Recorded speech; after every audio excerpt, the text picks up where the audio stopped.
చెల్లింపు చేయబడతాయి. పారిశుద్ధ కార్మికుల వేతనాలు ప్రభుత్వ పరంగా చెల్లింపు చేయబడ్డప్పుడు మాత్రమే ఏదైతుందో ఇలా గ్రామ పంచాయతీలు బలోపేతం అవుతాయని చెప్పండి. 15 ఫైనాన్స్ ఇప్పుడు మీరు చెప్పినట్టు 20 లక్షలతో 12 లక్షలు ఆ చిట్టాలకి పోతున్నాయి. ఇక మిగిలే బుగ్గలకు పోతాయి అని చెప్పండి. ఇప్పుడు ఎన్ఆర్ఈఎస్ అని గతంలో వస్తుండే.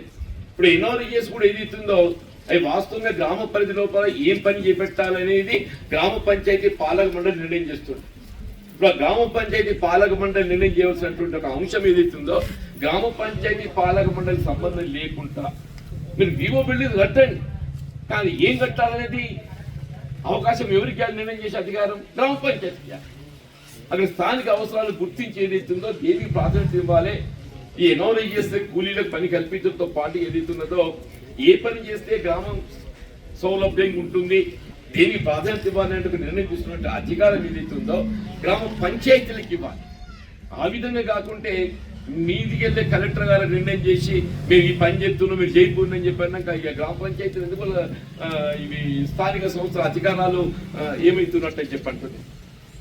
దయచేసి ఇవన్నీ కూడా మనం గమనంలో తీసుకోవాలి. ఇవన్నీ కూడా ఇది ఒక ఆరంభంగా నేను భావిస్తాము, ఇది ఒక ఆరంభంగా మనం భావిస్తామని చెప్పంటుంది.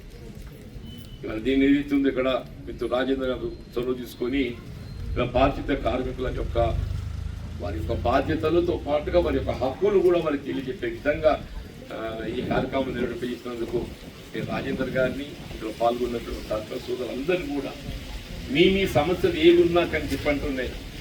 మీ సమస్యలు ఏమి ఉన్నా కానీ మీరు సర్వస్వతంత్రులు అని చెప్పంటున్నాను. ఇది ఎలక్టెడ్ పోస్ట్, ఇది ఇట్స్ నాట్ నామినేటెడ్ పోస్ట్. దయచేసి ఎవరైనా అధికార పార్టీ సభ్యులు దయచేసి గమనించండి, ఇది ఎలక్టెడ్ పోస్ట్. వీళ్ళని తొలగించి వాళ్ళ మీద ఆధిపత్యం చెలాయించే అధికారం మీకు ఎప్పటికి లేదు అని చెప్పంటున్నా. వాళ్ళపై ఆధిపత్యం చెలాయించే అధికారం మీకు ఎప్పటికి లేదు అని చెప్పంటున్నా. వాళ్ళకి రావాల్సిన బిల్లుడే కానీ చేసిన పనులే కానీ ఇవన్నీ వాళ్ళ హక్కు అని చెప్పంటున్నాయి.